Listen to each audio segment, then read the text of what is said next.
제가 이 교회에 섬기면서 기도 제목이 두 가지 있었습니다. 첫째는 후임자가 잘 왔으면 좋겠다.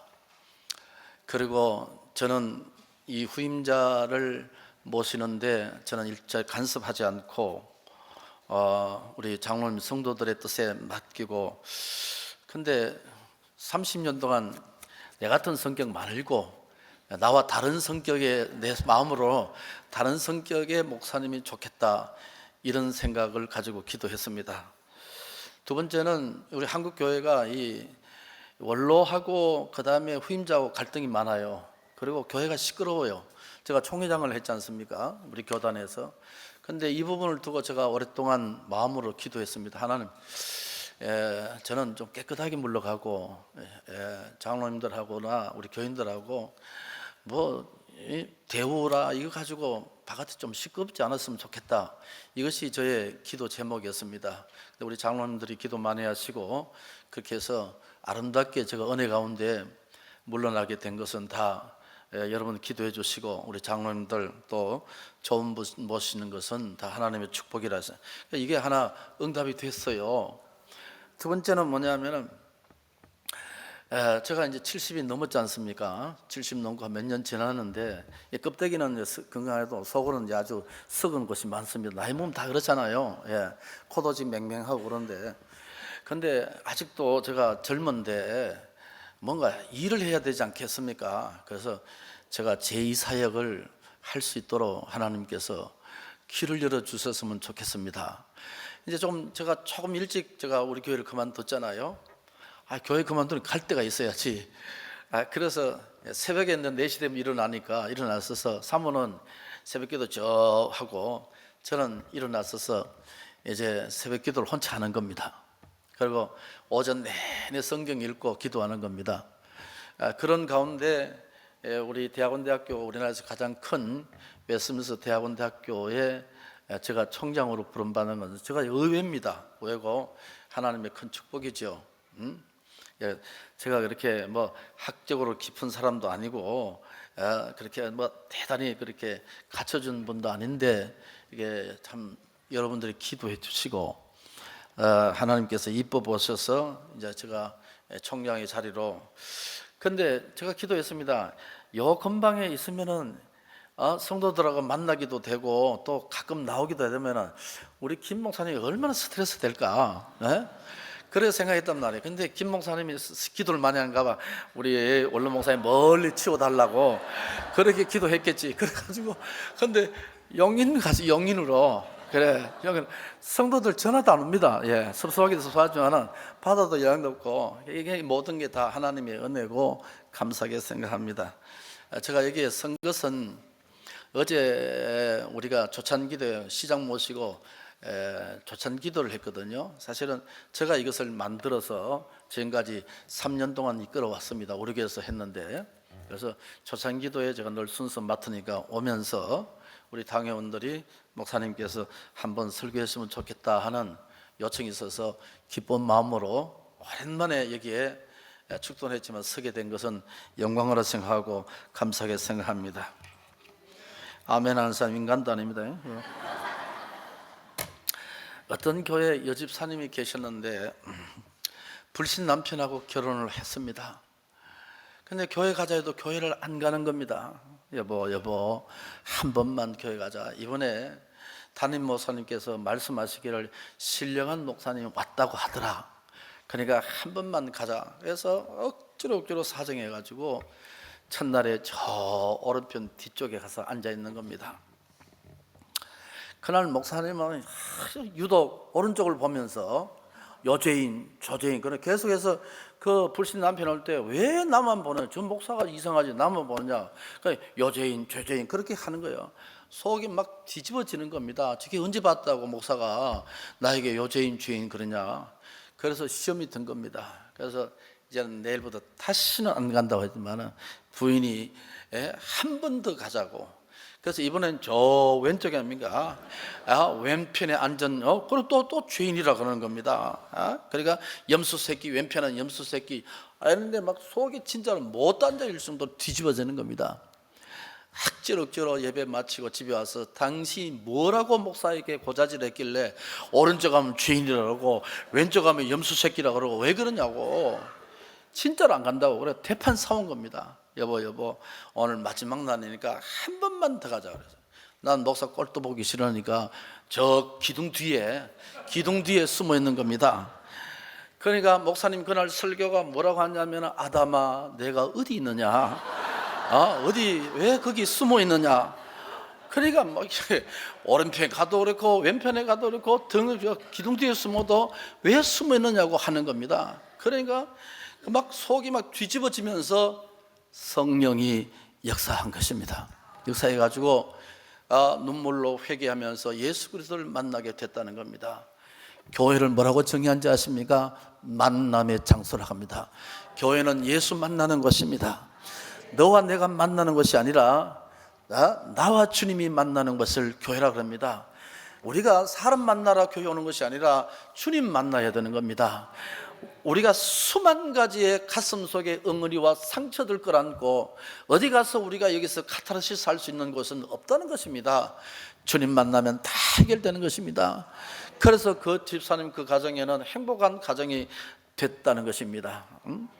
그래서 교회는 꼭 주님을 만나야 되는 것입니다. 오늘 제가 소개할 것은 구약에서 위대한 믿음의 사람 세 사람을 통하여서 그들이 어디에서 무엇을 했느냐는 걸 통해서 우리가 영적 교훈을 받고자 하는 것입니다. 믿음의 조상들은 위기가 올 때 늘 찾는 곳이 있었습니다. 믿음의 사람들은 자기 삶에 고통이 왔을 때 조용히 찾는 은밀한 장소가 있었습니다. 그것은 오늘 여기에서 말하기를 강가라 그랬습니다. 오늘 에스라서 8장 21절에 보니까 학사 에스라가 자주 찾는 것을 아하와 강가라 그렇게 했습니다. 우리가 자주 가는 곳이 그 사람의 모습입니다.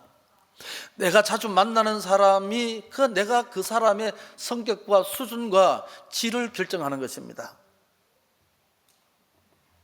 바벨론 포로의 시기 일을 끝내고 고국으로 돌아오는 에스라, 학사 에스라가 무너진 성전과 또 중단된 예배, 성도들의 타락하고 쇠소가 되고 이런 모습을 바라보면서 가슴이 무너지기 시작했습니다. 그러니까 자기가 할 수 있는 것이 없었습니다. 여러분, 우리가 우리 자신에게 절망하고 우리가 우리 자신에게 실망할 때가 얼마나 많습니까? 지금 우리나라 꼴이 그렇지 않습니까? 정부나 또 여러 정치인들이나 또 시대적으로 또 우리 교회를 바라보면서 우리가 모두가 절망하는 이런 시대를 살아간단 말이죠. 우리 젊은이들 어디에서 희망을 두고 살아, 이런 절망의 시대에 우리가 반드시 찾아야 할 곳이 있다는 것입니다. 그것이 오늘 말하는 대로 아하와 강가라는 것입니다. 에스라는 무너진 성전과 중단된 예배를 보면서 실망하고 절망했습니다. 하나님이 우리나라를 떠나셨다, 하나님이 우리를 버리셨다, 이렇게 생각하면서 그의 가슴에 미어지는 가슴을 안고 그는 조용히 아하와 강가에 찾아갔다는 것을 우리에게 보여줍니다. 그런데 여기 오늘 기도의 자세를 특별히 두 가지를 말씀하시는데, 첫째는 금식 기도였고 두 번째는 무릎 꿇는 겸손의 기도였습니다. 우리가 삶의 자세가 중요하듯이 신앙인도 자세가 중요한 것입니다. 내 삶에 위기가 왔을 때, 내가 감당할 수 없는 어떤 문제가 왔을 때 내가 어떤 자세를 살아가느냐, 어떤 신앙생활을 하느냐는 것은 대단히 중요한 것입니다. 학사 에스라는 하나님 앞에 금식했습니다. 그리고 하나님 앞에 그는 겸손하게 무릎 꿇고 하나님 앞에 기도했습니다. 기도 제목은 여기에서 성경에 두 가지를 말씀하셨습니다. 민족의 평탄한 길을 주시옵소서. 이렇게 말할 수 있어. 하나님, 내 인생 일이 지나온 길을 보니까 환난과 자갈길이고 돌밭길을 걸어왔습니다. 앞으로는 그런 삶을 좀 제거해 주시고 하나님 평탄한 길을 주시옵소서.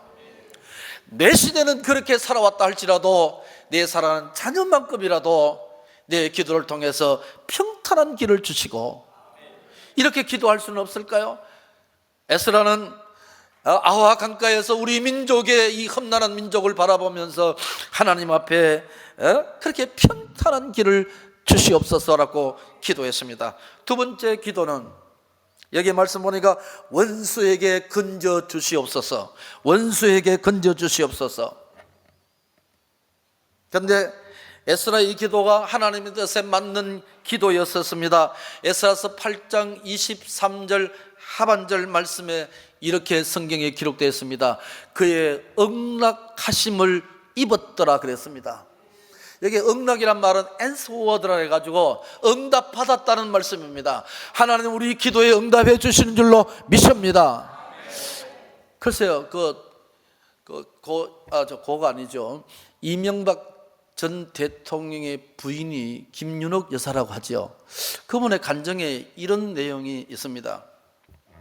아마 노무현 대통령 때 청와대에 아마 초청을 받은 모입니다. 여러 사람들이 초청을 받은 모입니다. 여자분들이 초청을 받았는데 청와대 가니까 얼마나 좋습니까? 화려하고 좋더란 말이죠. 김윤옥 여사님 신앙이 좋잖아요. 그래서 가는 곳마다 춤을 받다가 하나님 나도 이곳에 가는 곳마다 그래 했다는 겁니다. 예. 그리고 여기 가면 또 침을 뱉다가 하나님 나도 이곳에 오게 해주세요. 시장 관사하고 대통령 관사하는 게 비교가 안 되더라는 겁니다. 그래서 하나님 나도 이곳에 나도 하나님 오게 해주세요. 그래가 나중에 대통령이 됐죠. 여러분, 기도는 절대로 공짜가 없습니다. 기도는 절대로 하나님이 응답받을 줄로 믿습니다. 그러니까 이 응낙하심을 입었더라 하는데, 응낙하심은 입은 것이 에스라 나와 있지 않습니다. 성경은 말이죠, 에스라와 느헤미야는 동시대에 활동했던 사람입니다. 그러니까 느헤미야서 8장에 가면은 학사 에스라가 나무 강단에 서서 수문학 광장에서 서서 말씀을 전하는데 수천 명, 수만 명이 모여서 학사 에스라의 성경 말씀을 읽고 해석하는데 들었더라 그랬습니다. 말씀을 읽는데 온 백성들이 일어서서 회개하면서 6시간, 7시간 회개했다, 그렇게 말씀했습니다. 느헤미야서 8장, 느헤미야서 9장에 가면은 민족의 부흥의 역사가 확 일어나는 하나님의 긍휼하심이 마치 여름의 소낙비같이 하나님의 부으심의 역사를 여기에서 느헤미야서 8장, 9장에서 우리에게 보여주고 있습니다. 아무리 다 무너진다 할지라도, 아무리 소망 없다 할지라도 하나님이 은혜가 임하고 성령이 임하면 소망이 생깁니다. 하나님이 만져주시면 깨끗하게 되는 것입니다. 여러분, 찰스 웨슬레라는 사람이 있습니다. 그가 부흥에 대해서 이렇게 말씀을 했습니다. 부흥은 우리가 열망하는 위대한 불꽃이다. 은혜의 불씨가 붙어서 열망하는 불빛이 성도에게 불을 붙인다. 이 불이 모든 사람에게 번져야 한다, 이렇게 말씀했습니다. 우리나라 교회 역사에서 중요한 것이 있는데 1903년 8월 달에 원산 지역을 중심해서 선교 활동을 벌였던 의료 선교사가 있었는데 하디 선교사입니다. 이 사람은 감리교인데 캐나다 토론토 대학 의과대학을 나와서 그 좋은 모든 자리를 다 하고 한국의 이 고통의 자리에 선교사로, 의료 선교사로 지망을 했습니다. 그런데 1년을 지나고 2년이라도 한 사람도 전도를 못하는 겁니다. 이 하디 선교사가 이렇게 말했습니다. 이 조선 사람 무식한 놈들, 못 배운 사람들, 이렇게 욕을 하는 겁니다. 그러니까 자기가 전도해서 한 사람 못한 것을 우리나라 사람들에게 그것을 전부 다 비난하기 시작합니다. 우리 한국 역사에 그대로 기록되어 있습니다. 그래서 선교사들이나 선교사를 도왔던 많은 사람들이 우리가 이렇게 해서는 안 되겠다, 기도회를 열자. 그래서 어느 지역에 모여서 여러 선교사들과 그 조사들 한 곳에 모아서 이제 선교 기도회를 여는 겁니다. 강사를 누가 세울까 생각하다가 하디 선교사가 강사가 된 거죠. 은혜 받은 적도 없고 구원의 확신도 없는 이 하디 선교사가 요한복음 15장을 갖고 설교를 해야 되는데 3일 동안 요한복음 15장을 나눠서 3번 해서 설교를 하기 시작하는 겁니다. 설교를 하려고 강단에 섰는데 입이 떨어지지 않는 겁니다. 그런데 하나님, 내가 잘못했습니다 하고 울기 시작합니다. 한 한마디도 설교를 못하고 계속 울기 시작합니다. 내가 죄인입니다. 내가 조선 사람을 무식하다, 깔봤다, 이렇게 한 사람입니다. 그러니까 펑펑 우니까 거기에 성령의 역사가 일어나기 시작했다고 한국 역사에 기록했습니다. 모든 선교사들이 은혜 받았습니다. 성령의 불이 확 붙기 시작했다고 말했습니다. 이걸 신약 성경에 뭐라고 하느냐 하면은 때가 참이라고 합니다. 예수께서 이 땅에 오실 때 때가 참이라고 말했습니다. 즉 우리는 거기에서 신학적으로 세 가지 말인데 그 세 번째 중에 하나가 뭐냐 하면은 메시아 대망사성입니다. 이스라엘 백성들을 사랑하셔서 예수께서 이 땅에 오실 때가 되어서 왔습니다. 그리고 그 오시고 난 후에 성령 시대가 열리고 사도행전에 성령의 바람이 부르기 시작했다는 것입니다. 그와 같이 우리 한국에도 가장 어려울 때가 1903년도, 1907년도 이 시대단 말이죠. 그러니까 민족의 소망이 없고 어디 가더라도 우리가 어떤 것도 할 수 없는 그런 절망의 시대, 축첩이 있었고 노름이 있었죠. 그러나 술 먹고 그냥 어떤 것도 희망이 없는 그런 시대에 때가 참에 하나님이 성령의 불을 하디 선교사를 통해서 부어주기 시작했습니다. 그리고 만 3년이 지난 1907년 평양 장로교 장대인교회에서 길선주 장로님과 이기람 선교사가 설교를 했습니다. 그리고 길선주 장로님께서 내가 죄인입니다. 내가 친구의 죽음을 재산 정리하는데 내가 떼먹었습니다. 오늘 내일 아침에 당장 갖겠습니다. 그리고 막 회개하며 하니까 이 평양 장대인교회에서 평양 대부흥운동이 일어나기 시작하는 게 우리 한국의 역사입니다. 저 만주까지, 저 제주도까지 마을마다 모든 사람들에게 교회가 세워지는 역사가 일어나는 것입니다. 세계 기독교 역사에서 대부흥의 역사가 7번째, 6번째 기록된 것이 평양 대부흥운동이라는 것입니다. 이와 같이 나라가 소망이 없을 때, 아무런 희망이 없다고 할 때, 그때 하나님께서 때가 참에 하나님께서 우리나라에게 성령을 부어주었습니다. 지나간 이제 100몇십 년이 지났죠. 교회가 찌그러지고 쪼그라들고 교회가 문 닫고 시끄럽고 싸우고 이런 교회의 모습이 일어났습니다. 교회의 문제와 교회가 찌그러든 것은 시대하고 같이 맞닿아 있습니다. 이 시대, 이 나라와 맞닿아 있는 것입니다. 다시 한번 이 나라의 부흥의 역사가, 다시 한번 성령의 역사가 일어나지 않으면 우리는 희망이 없습니다. 이제는 젊은이들 다 떠나버리고 이제 교회 나오지 않습니다. 여러분, 그 역사로 주일만 되면 평양에 성령 찬송을 끼고 교회 가는 사람이 인산인해를 이뤘다고 했습니다. 주일날 술집의 문을 닫고 가게가 문을 닫았다고 했습니다. 그리고 이 평양의 이 더러운 도시가 나중에 평양의 한국의 예루살렘, 동방의 예루살렘 같은 도시로 거룩하게 바뀌는 것은 무엇이었습니까? 성령의 역사, 부흥의 역사였다는 것입니다. 여러분, 우리가 아놀드 토인비라는 사람 알죠? 그 사람은 역사의 연구에서 The Study of History라고 해서 역사의 연구에서 역사를 이렇게 설명을 합니다. 그건 두 단어로 역사를 설명하는데 Challenge and Response라 가지고 도전과 응전으로 설명을 합니다. 그런데 이 토인비는 도전과 응전을 역사를 해석하면서 늘 자주 사용하는 몇 가지 그 키워드가 있는데 그 중에 하나가 청어 이야기입니다. 청어라는 고기. 영국인들이 좋아하는 어종을 청어라고 합니다. 저는 사실 스코틀랜드에서 공부했는데 그 좋아하는 줄 나는 몰랐거든요. 근데 책에 보니까 영국 사람이 청어를 좋아한다 그렇게 했어요. 보통 청어는 북해도나 베링 해협 같은 데 주로 많이 잡힌다고 합니다. 그런데 베링해협이나 북해도에서 잡혀서 런던까지 오는 도중에 이 청어가 다 죽어버린다는 것입니다.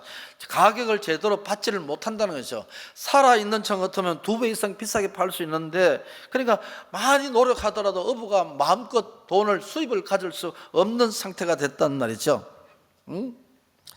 그래서 어떤 어부가 이 문제를 해결을 했습니다. 알고 보니까 청어를 넣은 수조에다가 실수로 물메기 한두 마리를 더 넣어버린 것입니다. 청어의 천적인 물메기에게 잡아먹히지 않기 위해서 도망다니다 보니까 런던에 도착할 때까지 청어가 살아있었다, 이런 말씀이죠. 토인비가 그런 말을 했습니다. 이것을 이렇게 해석합니다. 적당한 챌린지, 적당한 도전이 청월을 살아남게 한 원동력이 됐다, 이렇게 말씀했습니다. 그러니까 세계 역사상이나 위대한 개인은 고난과 그 고난에 대한 창조적인 응전을 통해서 형성됐다는 것입니다.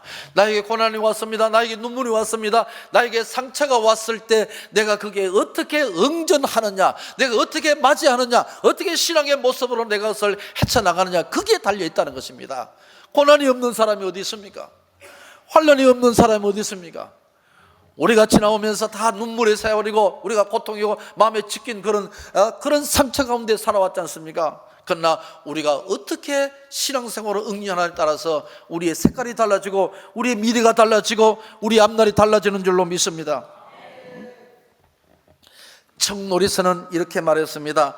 내가 이해하지 못하는 것이 나를 약하게 만든다면 그것은 좋은 것이다, 이렇게 했습니다. 내 환난이 나를 약하게 만들고 나에게 오는 환난이 내가 할 수 없는 것을 하게 만들지만은, 그러나 그것이 오히려 내가 뛰어갈 수 있고 내가 승리할 수 있고 내가 다시 일어설 수 만드는 것이, 그것이 바로, 그렇다면은 그 환난은 축복이라는 것입니다. 어느 시인의 표현대로 흔들리지 않고 핀 꽃은 없습니다. 수많은 바람을 맞으면서 물을 기르오르고 비로소 줄기를 세우는 법을 배웁니다. 이것이 우리가 아와 강가에서 깨달은 학사 에스라의 기도의 모습이었습니다. 두 번째 강가는 야곱의 인생의 최대 위기에서 찾아간 곳이 약복 강변입니다. 그는 일찍이 형과 아버지를 속인 죄인이었습니다. 형의 칼날을 피하여서 그는 먼 바단 아람으로 숨어 있었는데 20년 동안 거기에 있었습니다. 그런데 하나님 축복하여서 거부가 돼서 고향에 다시 돌아오게 됐습니다. 왜 돌아왔느냐? 하나님의 약속이고 하나님과 맺은 언약 때문에 그는 고향으로 돌아와야만 했고, 약속의 자손이기 때문에 야곱의 후손을 통해서 하나님 이어야 할 축복의 자녀가 있기 때문에 반드시 고국에 돌아와야 하는 것입니다. 그런데 돌아오는데 여러분 성경에 알듯이 창세기 32장 22절에서 24절 그리고 29절 말씀에 보시면 형이 거기에 기다리고 있습니다. 가병 400명을 데리고 형이 동생을 만나면 죽여버리겠다고, 사나이 가슴에 20년 동안 자기의 상처를 준 것을 잊을 수가 없는 것이죠. 사람이 잊을 수 있는 것이 있고 잊을 수 없는 것이 있는 몸입니다. 그런데 에서는 자기의 동생이지만, 에서는 야곱이 동생이지만 20년 동안 이 한을 풀지를 못했습니다. 언제나 내가 죽여버리겠다 그러면서 가병을 그리고 평소에 훈련을 시키고 동생이 온다는 소식을 듣고 길목에 기다리고 있는 것입니다. 야곱은 자기가 가진 가족들, 자녀들, 축복들 일순간에 다 뺏기게 생겼습니다. 이걸 해결하지 못하면 안 된다는 것입니다. 그는 물질을 다 보내고 자기의 자식들을 다 보내고 모든 종들을 다 보냈지만은 전혀 에서의 마음은 흔들림이 없었습니다. 이제는 자기가 죽든지 형을 죽이든지 둘 중에 하나는 죽어야 해결될 문제입니다. 이건 자기가 원하는 바가 아니죠.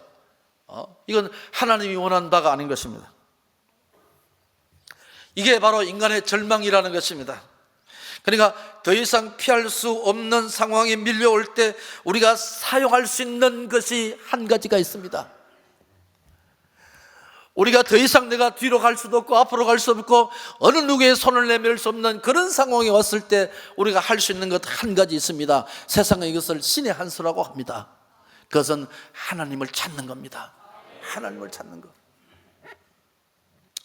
제가 아들이 워싱턴 중앙장로교회 부목사 아직 있습니다. 그건 목사고, 두 번째 딸은 유진이는 그 남편도 목사예요. 그런데 지금 서울 영산고등학교 영어 선생입니다. 미국에 공부하는데 뭐라고 전화 왔느냐면 저 엄마한테 눈이 안 보인다는 겁니다. 눈이.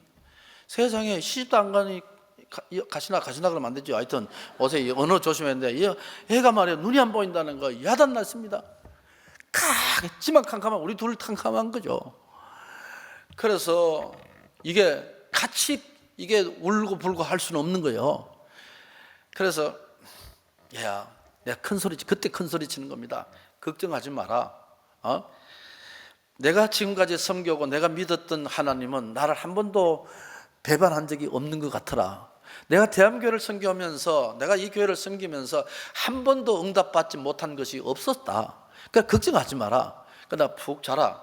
그리고 오늘 이 시간부터 너 엄마하고 내하고는 교회 가서 철학기도 할 테니까 그렇게 푹 걱정하지 마라. 하나님이 반드시 역사하실 거라고 나는 믿는다.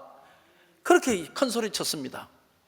그리고 우리 마누라 보고 당신은 밤새고 기도해라. 나는 피곤하니까 한 12시에 나 자빠자고 당신은 편해라. 그래 잘 소리 안 나면 소리 해라. 소리 내가 기도해야지. 그러고 여기서 기도한 지 몇십 년 전에 그런 일이 있었습니다. 근데 기도하고 난 후에 그 다음 날 아이가 미국에서 전화 왔는데 이상하게 깨끗하게 잘 보인다는 겁니다. 지가 거짓말 한 적 없죠. 하지 않았을 것 아니에요.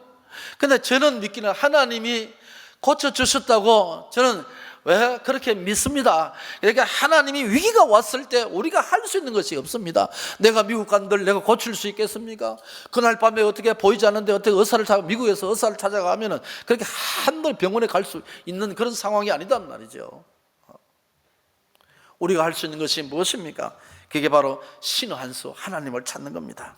하나님 앞에 엎드리는 것입니다. 하덕교 씨가 가시나무 새라는 노랫말에 내 속에 내가 너무 많아. 당신이 쉴 곳이 없네. 내 속에는 헛된 바람들로 당신이 편한 곳 없네. 바람만 불면 외롭고 또 괴로워서 슬픈 노래를 부르던 날이 많았는데 내 속에 내가 너무 많아. 당신이 쉴 곳은 없네. 이렇게 말로 노래한 적이 있었습니다. 그 중에 가시나무 새가 있습니다. 이것은 아일랜드의 전설 속에 나오는 새인 것 같습니다. 그냥 가시나무에서 가장 뾰족한 가시를 찾아다닌다고 알려져 있는 새입니다. 뾰족한 가시를 찾아낸 새는 자기의 가슴을 콕콕 찌르면서 피를 흘리며 죽어간다는 것입니다. 그런데 바로 그때의 죽음을 앞둔 가시나무 새는 일생 중에 가장 아름다운 소리를 낸다고 합니다. 그게 가시나무 새라는 전설 속에 자기의 가슴을 찌르면서 나오는 그 소리가 가장 아름다운 소리인 것입니다. 나에게 환난이 왔을 때, 나에게 고통이 왔을 때, 내가 일어설 수 없는 문제가 왔을 때 하나님의 교회 한 구석에 앉아서 홀짝홀짝 우는 울음은 가장 아름다운 울음이고 가장 하나님이 듣기 좋은 소리인 것입니다. 그게 나는 교회라고 생각합니다. 그게 믿음 생활이라고 생각합니다. 저는 목회하면서 그 전에 울었던 기억이 크게 2번 있습니다. 여러분 아다시피 저는 마산 결핵병원에서 예수를 제대로 믿고 하나님 앞에 4, 5개월 동안 뒹굴면서 살려달라고 부르짖었습니다. 그런데 그때 많이 울었습니다. 많이 울었습니다. 그러니까 병실에 있어야 되는데 병항시 씨 어디 갔냐고 간호사 찾아오면 만날 교회당이 있거든요. 병항시 씨 추방시켜버립니다. 병원에 쫓겨나면 안 된단 말이죠. 아직 나지도 않았는데. 근데 매일 밤낮으로 교회 갔어서 마룻바닥에 조그마한 베델교회라고 그 가서 울고 그렇게 했습니다. 그것이 나에게 하나님이 은혜가 임하고 병고침이 오고 너를 목사로 소명받는 그런 결정적인 계기가 됐습니다. 내가 찾는 가장 더러운 것이고 가장 냄새나는 마룻바닥이고 춥는 마룻바닥이지만 그것이 나를 살리는 것이고 나를 목사로 만드는 새로운 생명의 탄생이 바로 그것입니다. 그것이 나의 가시나무 새였고 그것이 가시나무의 아름다운 소리였습니다. 여러분 우리 권사님들도 계시고 우리 장로님들 나이 드신 분도 계십니다. 우리 교회는 참 처음에는 초창기는 참 아름다운 교회였습니다. 그러나 교회가 많이 제가 올 때 32년 전인가 많이 시끄러웠어요. 그리고 교회가 할라지고 교인들이 다른 데 가고 막 이렇게 담임하던 분이 교회 잘라나가고 이런 교회였습니다. 그래서 여러분 잘 아시다시피 제가 이제 한 2년쯤 1년 2년쯤 돼가지고 제가 어리석게 교회에다가 뭐라고 했냐면은 담임 목사 금식기도 갑니다. 사장님 금식기도 가면 조용히 가야 되는데 제가 어리석게 금식기도 갑니다. 그러니까 주보에다 크게 내고 광고를 한 거예요. 얼마나 어리석습니까? 청도 동산기도원에 올라갔습니다. 하나님 아버지, 교인들한테 금식기도 한다고 큰 소리 쳤습니다. 이번에 은혜 주셔야 됩니다. 교인들이 우리 목사님이 이제 올라가서 능력 받아온다. 세상에 그만큼 부담되는 거 어디 있습니까? 첫날 가서 금식을 했습니다. 저는 배고픔 못 참는데 하나님 아버지 이게 뭡니까? 근데 그게 감이 나는 날이에요. 감이, 청도 감이 얼마나 맛있습니까? 그게 장로님, 원장 장로님 뭐라고 말씀하느냐 하면은 원래 감은 다 터져가지고 상품만 못 됩니다. 마음껏 따먹었어요. 그런 거요. 그래, 감을 워낙 좋다 보니까 세상에 금식하던 사람이 감만 먹는 거죠. 이틀쯤 되니까 그 원장 장로님이 어느 놈이 이렇게 감을 많이 먹어? 쥐가 많이 먹으라 해놓고 그래가지고 시험 들어가 때려쳐 버리고 이틀 만에 제가 교회에 돌아왔습니다. 우리 사모가 세상에 이런 사람이 무슨 목회 하나 하느냐고 욱박질렀습니다. 창피스럽고 교인들한테 그냥 얼굴도 못 든 그런 옛날 이야기가 아주 오래전에 있었습니다. 근데 목회하다 보니 교회가 이제 옮겨오고 교회가 부흥이 안 될 때가 있었습니다. 그래서 이게 소위 말해서 쇼부를 봐야 되잖아요. 쇼부를 봐야 되잖아요. 그래서 하나님 아버지 어떻게 했으면 좋겠습니까? 권사님도 말 안 듣고 안수사님도 말 안 듣고 이게 장씨 장로님들도 그렇습니다. 내가 감당을 못 하겠습니다. 그렇게 했어요. 그래가 이제 주일 저녁 예배를 끝나고 지나간 이야기니까 주일 저녁이 끝나고 옷을 갈아입고 저 울산 뒤에 들간 뒤로 올라가면 약간 좀 높은 산이 있어요. 그 가서 이제 제가 하나님 아버지 춥습니다. 11월 둘째 주부터 시작했는데 춥습니다. 앉아 있으니까 서러워서 울었습니다. 서러워서. 서러워서. 여름 되면 모기가 크게 올라오고 겨울에는 추웠어. 미끄러지고 그래서 18년 19년 가까이 밤에 3시간 4시간 기도하면서 목회가 이런구나 깨닫다 좀 보니까 교회가 부흥하다 보니까 나이가 돼가지고 제가 바람과 함께 사라졌습니다. 그때 많이 울었습니다. 우리 교회를 두고. 하나님은 큰 교회 되는 것이 목표가 아닙니다. 교회다운 목회다운 목회를 했으면 좋겠습니다. 우리 교인들 축복하시고 하나님 아버지 좀 만져주시고 좀 손 좀 봐주세요. 이렇게 기도할 수는 없잖아요. 사실 이렇게 했으면 많은 사람이 다쳤을 텐데 그렇게 기도 못하니까 그렇게 해서 우리 교회가 아름답게 되고 지금 이런 교회가 우리 후임자 목사님에게 아름답게 목회할 수 있는 근거가 됐었습니다. 여러분 보십시오. 어느 누가 고통과 상처를 좋아하겠습니까? 하지만 그 고통과 상처가 오늘은 나를 만들 수 있다는 것입니다. 하나님을 만나는 만남의 강가를 찾아간다면 전혀 다른 내 삶의 결과를 맛볼 수 있다는 거예요. 야곱은 우리가 성지순례 가면은 이스라엘은 낮에는 한 40도까지 올라갑니다. 밤에는 영하로 떨어지는 것입니다. 그러니까 강바람이 휘몰아치니까 얼마나 춥습니까? 내가 엎드려야 내가 살 수 있습니다. 내가 무릎 꿇어야 하나님이 이렇게 세워주십니다. 내가 울어야 내가 웃을 수가 있습니다. 내가 울어야 내 가족이 웃을 수가 있습니다. 우리 교회가 울어야 우리 조국이 웃을 수 있습니다. 절대로 정치권에서 해결을 못한다. 하나님이 이 나라를 손봐야 되고 하나님이 축복하셔야 됩니다. 자, 창세기 32장 29절 말씀에 보시면 이렇게 말했습니다. 거기서 야곱에게 축복한지라 그랬습니다. Then he blessed him 되어라 그랬습니다. 되어 거기서. 거기가 뭡니까? 야곱 강변에서 기도하는 그 장소가 눈물의 장소가 아니라 하나님이 거기서 삶의 장소고 축복의 장소고 은혜의 장소였습니다. 여러분의 장소가 어디입니까? 여러분 야곱 강변은 어디입니까? 교회 한 모퉁이에 낮이든 저녁이든 여러분은 강가를 찾아와야 하는 것입니다. 세 번째 마지막으로 여기에서 자주 에스겔이 찾은 강가가 그발 강가였습니다. 에스겔서 1장 1절에서 3절 말씀에 보시면 우리가 선지서를 말할 때 보통 포로, 중후, 전후바로 이렇게 나누거든요. 구약 성경에 보면 거의 포로, 전후기로 나눕니다. 그러니까 포로 전 선지자, 포로 중 선지자, 포로 후 선지자인데 에스겔 1장 1절에 보니까 에스겔은 30세에 포로 중에 부름을 받았으니까 포로 중 선지자입니다. 그러니까 바벨론의 포로 중이니까 나라가 얼마나 시끄럽고 나라가 얼마나 절망입니까? 30대가 포로 중에 하나님 부름 받았으니까 절망의 시대였죠. 그러니까 성도들이 떠나버리고 예배가 중단되고 형식화되고 세속화되고 탈종교화되고 예배 드렸지만은 뜨거움이 없고 진정성이 없는 그런 형식화돼가는 교회, 오늘 우리 한국교회 모습이 그렇게 점점 변하지 않습니까? 하나님께서 많은 선자들을 보내셨지만은 백성들은 하나님께 돌아오기를 거부했습니다.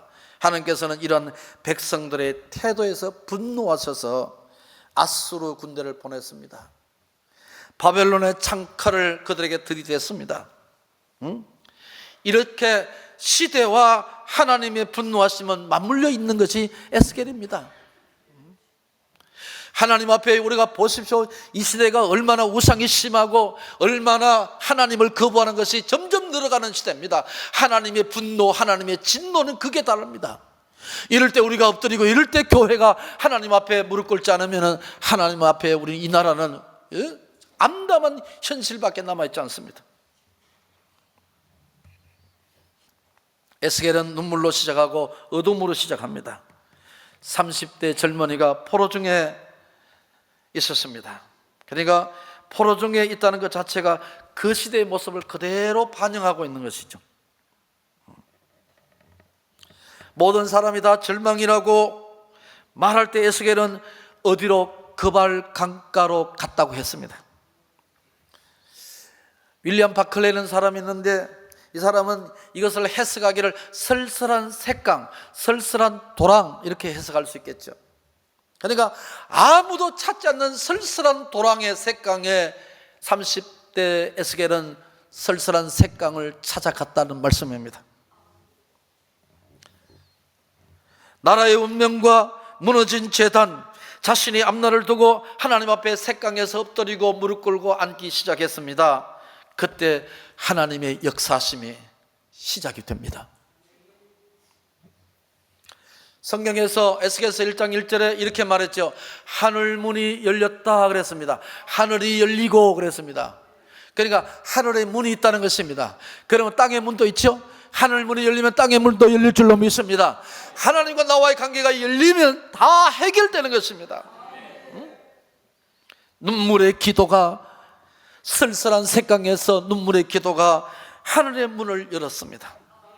눈물의 기도는 하늘 문을 여는 은혜의 담비를 내리게 하는 놀라운 축복이 있습니다. 크로사이드가 이런 말을 했습니다. 기도는 누적 효과가 있다 그랬습니다. 쌓이는 것들의 힘이라고 말했습니다. 여러분 지금 봄이 되죠. 조금 있으면 가지산에서 얼었던 물이 똑똑똑 떨어집니다. 이쪽 계곡에서 저쪽 계곡에서 흘러서 서로 맞다고 손잡고 흐르는 것이 태화 강물이 아니겠습니까? 바로 그것입니다. 조그마한 흐르는 똑똑 얼음물이 나중에 태화 강물이 되듯이 오늘 흘리는 눈물 한 방울이 우리 한마디의 기도가 여러분의 가정과 우리 교회를 살리고 이 지역을 살리는 역사의 눈물이 될 줄로 믿습니다. 이것이 기도의 힘이고 이것이 누적 효과가 있다는 것입니다. 스탠리 존스라는 사람이 있습니다. 하나님께서 우리를 인도하시는 방법을 설명하기를 5가지가 있다고 했습니다. 하나님 우리를 인도할 때 어떻게 인도하시느냐? 첫째는 말씀을 통해서 인도하신다는 겁니다.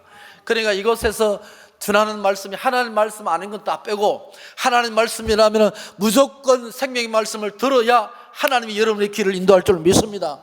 하나님 말씀 속에 역사하시니까 말이죠. 두 번째, 스탠리 존슨은 우리를 어떻게 인도하시는가 이렇게 설명을 했습니다. 믿음의 사람을 통해서 인도하신다 그랬습니다. 믿음의 사람을 통해서. 세 번째, 나의 믿음, 나의 경험, 그리고 나의 지성을 통해서 하나님 나를 인도하신다 했어요. 네 번째는 내면의 음성이 있지 않습니까? 사람은 귀로 듣는 소리가 있습니다. 그러니까 귀에서 들리지 않는 내 양심의 소리가 있습니다. 이 양심은 하나님만이 하거든요. 양심의 소리가 진짜 하나님의 음성이라는 것입니다. 그 소리로 인도하신다 그렇게 했고, 스탠리 존슨은 마지막에 이렇게 나의 기도를 통해서 내 삶을 인도하신다 그랬어요. 참 은퇴를 하면, 제가 이제 우리 교단에 총회장을 했기 때문에 교회 가면은 좀 부담스러워합니다. 아이고 총회장 모셨습니까? 이러는데 그 다음부터는 영 그냥 끔 씹는 모습이야. 내가 다시는 오나 보나. 그러니까 한 번은 가면 축도는 시켜주지요. 그런데 그렇다고 교수들 데리고 개척할 수도 없고, 그래서 이 교회 저 교회에 다닙니다. 그래서 이제 우리 학교가 이제 예배당이 있기 때문에 순복음 어떤 교회 와서 예배 드리는데 그 가서 이제 예배 드리고 해요. 그러니까 이제 이 새벽기도 가기도 그렇고 예배는 빠질 수도 없으니까, 그래서 새벽기도는 할 수 없이 보통 9시에 직원들하고 교수들 출근하는데 저는 8시에 출근합니다. 그래서 총장실에다가 조금 변경을 하고 기도실을 꾸몄습니다. 하나님, 내가 여기서 기도하겠습니다. 그리고 1시간 기도하면은 직원들이 다 출근하고 그렇게 해요. 그러면 하나님 앞에 새벽기도, 우리 사모는 왜 새벽기도 안 가느냐? 목사가 타락했는데, 당신 그 교회 새벽에 안 가도록 내가 학교에서 새벽기도 한다고. 이렇게 이제 싸우기도 합니다만, 우리 마누라 참 여기 오고 싶어 했는데 어디 갔느냐 하면은 미국 손자 손녀 보러 갔습니다. 3주 동안. 당신이 어떻게 약속을 했길래 내가 약속이 아니고 요날 오라 해가지고 간다 그래요. 내가 가야 되는데 나도 가야 되는데 그렇게 했습니다. 그래도 뭐 알 수 없죠. 내 삶을 통해서, 내 기도를 통해서 인도했습니다. 그러니까 내가 학교를, 지금 학교가 어렵지 않습니까? 우리 한국에 있는 대학들이 다 어려워요. 하나님 살아계심을 보여주시고, 제가 목회하듯이 내가 교수들, 학생들, 직원들을 하겠습니다. 그런데 매 학기마다 우리 비서실장도 내 차와 같이 몰고 오셨지만은 그래요. 원래 학생들이 얼마나 많이 왔는지 참 놀라운 일입니다. 놀라운 일입니다. 하나님 축복하시고 하나님 은혜 주시면은 학생도 보내주시고 더 좋은 것도 보내주시고, 여러분들 그런 일이 일어날 줄로 믿습니다. 실제로 윌리엄 바클레는 이런 말을 했습니다. 본문을 해석하기를 에스겔로 하여금 새로운 길로 들어서도록 했다. 기도만이 새로운 길로, 기도만이 축복의 길로 들어서게 하는 것입니다. 하나님, 내가 어리석게도 평생 동안 이 대한교회에 섬겨왔습니다. 내가 이 길을 걸어왔고 내가 풍족한 삶을 못 살았지만은 내 사랑하는 자녀만큼은 또 다른 길을 갈 수 있도록, 축복의 길을 갈 수 있도록 하나님 내 원한을 풀어주시옵소서. 이런 기도 할 수 없을까요? 이런 기도 할 수 없을까요? 나의 금알강가는 어디 있습니까? 약복강가는 개인과 가정의 위기에서 건져줄 나의 약복강변은 여러분의 삶에 어디에 있습니까? 제가 우리 교회 그때 장로님들이나 우리 권사님들이 목사님 그 말만큼 하지 마세요 했는데, 새벽기도 안 나오면 자빠져 산다 그러니까 시험 드는 사람이 있었어요. 그래서 나중에 교회 한 가정이 떠났는데 나중에 돌아왔다는데 어느 분인지는 모르겠지만은 수사해보면 알겠죠. 목사님 그런 이야기, 우리 부격자들이나 여전사님이 그런 말씀 하지 마세요. 그런데 저는 그렇게 새벽기도 안 나온 사람을 자빠져 잔다 그런 이야기 있었어요. 여러분 이제 그만 자빠져 자고 새벽을 깨우시고 교회 기도로 채우십시오. 이게 우리가 사는 길입니다.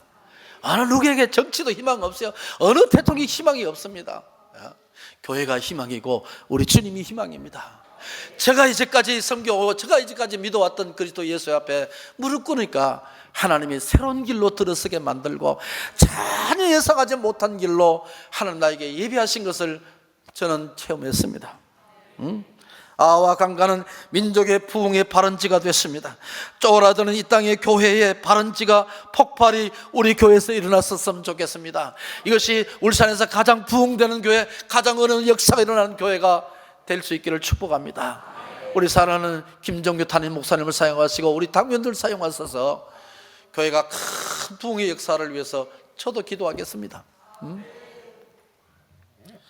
지금은 은혜 받을 만한 때요, 지금은 긍휼을 구할 때인 것입니다. 나의 강가를 정하여 강가에서 많이 울고 많이 기도해야 할 때입니다.